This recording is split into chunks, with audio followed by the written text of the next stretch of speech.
Fala pessoal, tudo bem com vocês? E agora nesse vídeo eu vou mostrar para você a teoria do Fleggner Power Test, ou também chamado de teste de potência de Fleggner. Esse teste leva o nome justamente por causa do sobrenome do autor que idealizou a avaliação da potência de membros inferiores a partir de um teste simples. Então nós preparamos duas práticas para você aqui, para que você possa observar as diferenças que existem na aplicação do teste num espaço de 7 dias. Mas como que funciona esse Fleggner Power Test? Quais são as premissas, para a realização desse teste? E o que você pode interpretar a partir dos resultados obtidos desse teste? Então vamos lá, eu vou passar para você as características metodológicas do teste. O que isso significa? De como que você vai proceder para executar esse teste respeitando o que a literatura diz. É um teste que já tem um tempo na literatura, então não é um teste recente e tem bastante embasamento científico e é um teste realmente muito simples de você aplicar. A limitação dele é que você precisa de um espaço muito grande para poder fazer esse teste.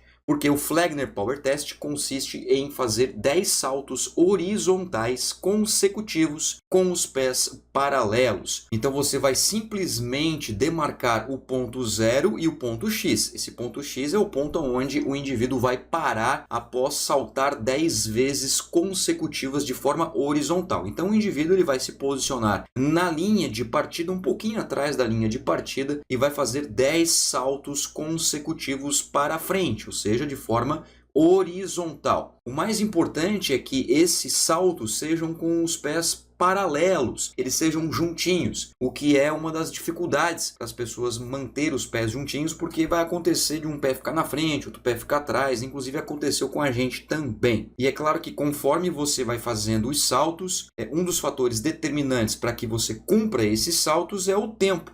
O tempo é uma das variáveis a serem analisadas no cálculo do Fleggner Power Test, que daqui a pouco eu vou explicar para você. Então, primeiramente, o teste consiste em fazer 10 saltos consecutivos com os pés paralelos e são permitidas 3 tentativas, com intervalo de 5 minutos entre essas tentativas. É claro que você pode fazer aí alguma adaptação, né? Como, por exemplo, permitir apenas 3 minutos para que sejam executadas as próximas tentativas. Isso se deve ao fato da recuperação do ATP-CP, da ressíntese de adenosina trifosfato creatina fosfato. Então, se você puder fazer intervalos de 5 minutos, é mais interessante do ponto de vista de ressíntese de ATP. Mas caso você não consiga fazer isso, 3 minutos é bem interessante também. E a literatura fala sobre 3 tentativas, mas você pode fazer até mais do que isso, 4, 5 tentativas. Nós fizemos 3 tentativas para trazer esses dados para você. E é importante que você faça o registro dos tempos e das distâncias de cada tentativa. E por que isso? Não é simplesmente fazer o mais rápido possível? Não é simplesmente saltar o mais longe possível? Não, porque para calcular a potência a gente depende de uma fórmula que é a massa vezes distância dividido pelo tempo. E o Fleggner Power Test preconiza essa equação. Então já vou chegar lá, calma, já vou chegar lá, beleza? E por fim, após o teste, calcular a unidade de potência anaeróbia absoluta, também chamada pela sigla UPAA. Então, em cada tentativa, você pode fazer o cálculo da UPAA para encontrar a maior unidade de potência anaeróbia absoluta. Porque como o teste é potência, o teste é às custas de potência anaeróbia, ou seja, esse teste ele tem a característica de deslocar-se a maior distância possível na menor unidade de tempo. Isso que é potência. E quando a gente olha para o corpo humano, isso acontece nas características de predominância anaeróbia. Por isso que também se deve dar um intervalo de até 5 minutos, entre 3 e 5 minutos, justamente para ter um reestoque de ATP-CP mais propício, mais adequado, para que a tentativa seguinte seja tão boa quanto a anterior. Isso de forma teórica, pensando na bioquímica e na fisiologia do exercício. E é claro que existe uma continha, né? Para a gente encontrar essa unidade de potência anaeróbia absoluta. E essa continha eu vou colocar para você na tela agora. Unidade de potência anaeróbia absoluta é igual a massa corporal vezes a distância dividido pelo tempo. Então vamos lá, olha só, presta bem atenção no que eu vou te falar aqui. Essa equação ela é a base da equação para identificar potência. é a base. Tem alguns testes, por exemplo, que usam essa premissa aí e fazem algumas modificações para identificar outras circunstâncias, que também é muito importante você saber. Mas a base é essa, massa corporal. Então você vai colocar aqui quanto que o seu aluno, a sua aluna pesa. Subiu na balança, quanto é que teve de peso? Coloca aqui 80, 85, 90, 50, 55, coloca aqui. Todo o valor que você encontrar na sua avaliação de peso, inclusive com as vírgulas, porque para identificar a unidade de potência anaeróbia absoluta, qualquer valor faz diferença. Vezes a distância. Que distância é essa? A distância dos 10 saltos consecutivos. Então, obviamente, você vai precisar de uma fita métrica ou uma demarcação métrica para você saber qual foi a distância que o seu avaliado ou avaliada saltou em 10 saltos, percorreu, né? Conseguiu deslocar-se em 10 saltos. E você vai colocar o valor aqui o máximo possível de precisão, inclusive os centímetros, dividido pelo tempo. O tempo que o seu avaliado, a sua avaliada, demorou para fazer esses 10 saltos, em segundos e também depois dos segundos, como por exemplo décimos, centésimos e milésimos de segundos. Quanto mais preciso for, melhor. Aí sim você vai encontrar a unidade de potência anaeróbia absoluta. E você vai fazer isso para todas as tentativas, justamente porque eu posso saltar mais, porém levar mais tempo. E o contrário é verdadeiro, posso saltar menos e levar menos tempo.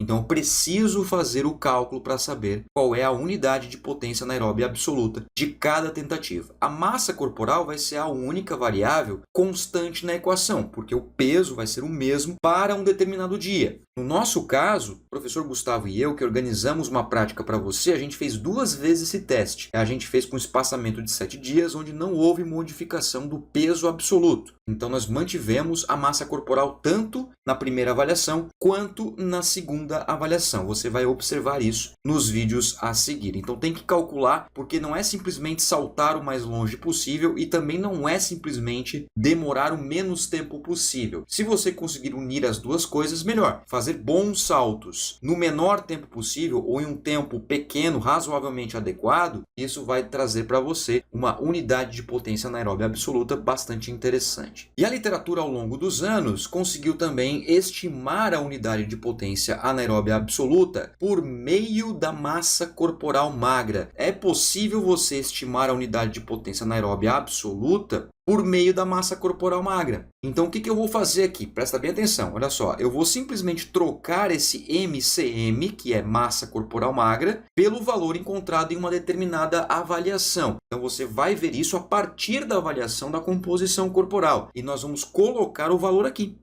Quanto de quilogramas de massa corporal magra, ou seja, tudo aquilo que não é gordura, entre aspas, para a gente identificar a unidade de potência anaeróbia absoluta de forma estimada a partir de uma equação. 5,84 vezes a massa corporal magra menos 112,63. Para que isso? Para que a gente possa, então, estimar a predominância de fibras musculares. Você acredita nisso? Ou seja, é um teste que, além de a gente encontrar a unidade de potência anaeróbia absoluta, também é possível fazer uma estimativa da predominância das fibras musculares do avaliado, fibras do tipo 1 ou fibras do tipo 2. Então, olha que bacana, um teste simples, fácil, de baixo custo operacional e logístico. Você pode tanto identificar a unidade de potência anaeróbia absoluta, como também fazer comparativos para identificar a predominância do tipo de fibra do seu avaliado. E é claro que nós fizemos isso, até porque a gente gosta de fazer essas avaliações, nós trouxemos isso aqui para você também.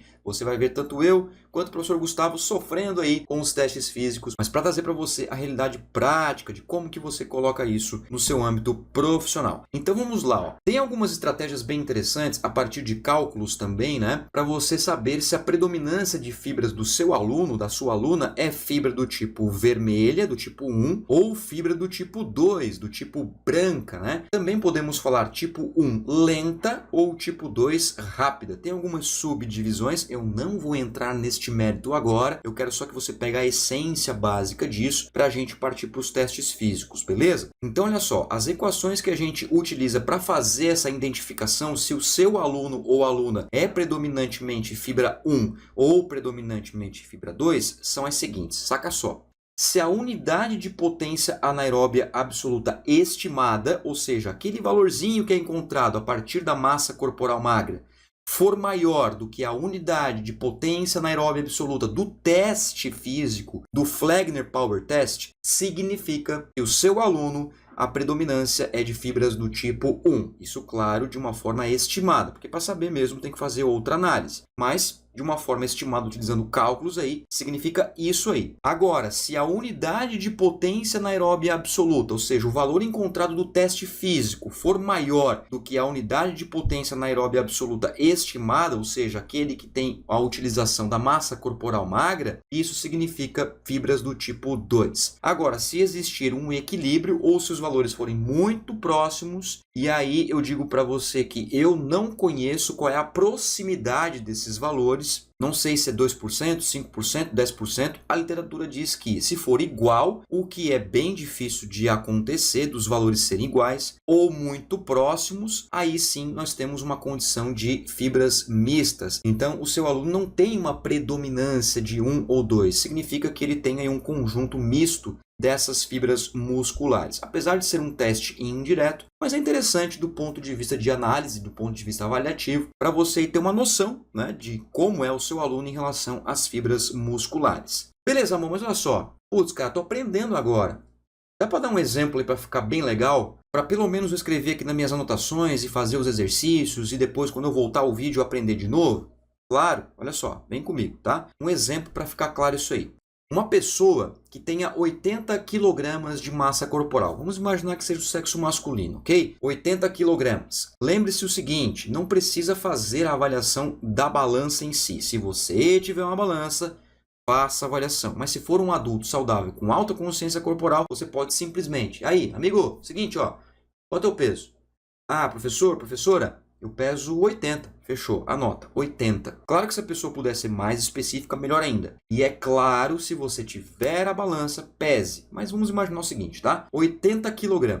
E em uma determinada tentativa, o seu aluno saltou 26 metros. Ou seja, ele saltou 10 vezes para frente, né, horizontalmente falando. Você foi lá, pegou a fitinha métrica, no ponto zero, na linha de partida, no ponto final, aonde o aluno saltou, deu 26 metros. E esses 26 metros, esses 10 saltos consecutivos, custou para o aluno 6,9 segundos. Então, o aluno saltou 10 vezes para frente em 6,9 segundos. Imagine isso, beleza?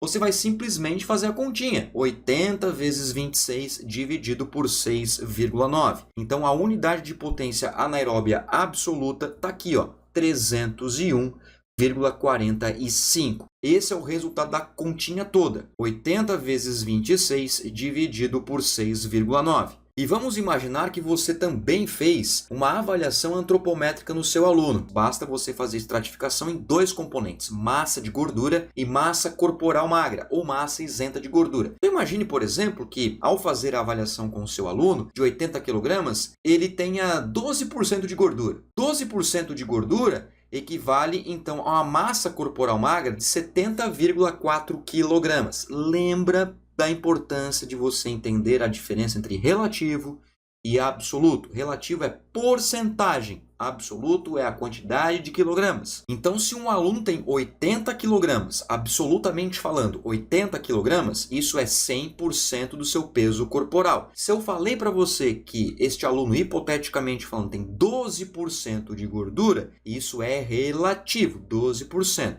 Só que é 12% de 80. 12% de 80 vai dar 9,6 kg. 9,6 kg é a quantidade absoluta de gordura, mas a quantidade relativa é 12%. Quando eu pego 80 kg e subtraio 9,6 kg de gordura, eu encontro a massa corporal magra absoluta, ou seja, a quantidade de quilogramas que não é gordura. Nesse exemplo, 70,4 kg.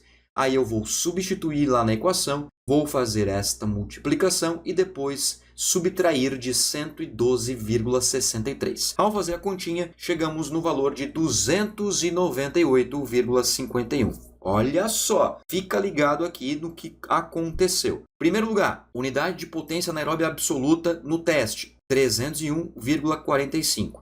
Unidade de potência anaeróbia absoluta estimada a partir da massa corporal magra, 298,51.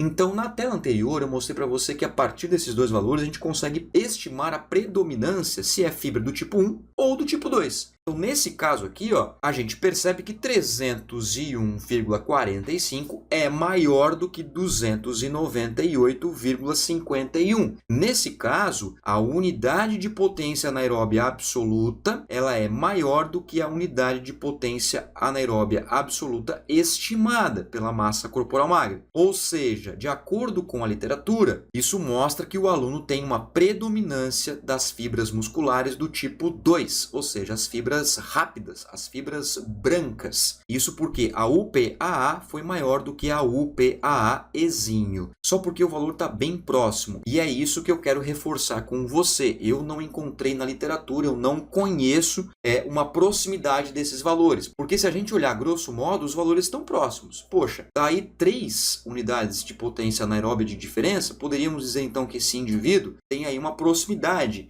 das fibras musculares, tipo 1, tipo 2. Mas, se a gente olhar apenas os números, nós temos que classificar esse indivíduo como tipo 2. Ou seja, para ser de fato fibra mista, esses valores teriam que ser exatamente iguais. O que é bastante difícil, uma vez que nós estamos trabalhando com números, e com números centenários. Não são números de unidades e dezenas, são centenários. Nós temos 3 números aqui, até mesmo depois da vírgula a gente tem mais 2 ou 3 números. Então não vai ser tão fácil assim desses números aí serem iguais. Então essa proximidade que a literatura fala, você precisa ter cautela para avaliar. Eu ficaria em dúvida se realmente eu classificaria como tipo 2 ou se eu diria que é misto. Porque pode ser que esse tempo aqui que o indivíduo saltou 10 saltos pode ter sido 6,91. Se você colocar umzinho aqui, esse número aqui já baixa. Se você colocar 7 segundos, esse número aqui já baixa também, fica bem próximo desse aqui. Então, tem que tomar cuidado, porque a matemática é uma das mais belas ciências que existem, mas precisa do ser humano para interpretar. Nos próximos vídeos, você vai ver 2 práticas. O que aconteceu no dia 1, 7 dias depois, nós fizemos novamente o teste. Você vai observar isso nos próximos vídeos. E depois dos vídeos práticos, eu volto com a teoria para analisar os dados. E aí sim a gente discutir mais sobre isso, de questão de predominância de fibra. Beleza? Então, muito obrigado pela sua atenção e até a próxima aula. Um grande abraço e até mais. Tchau!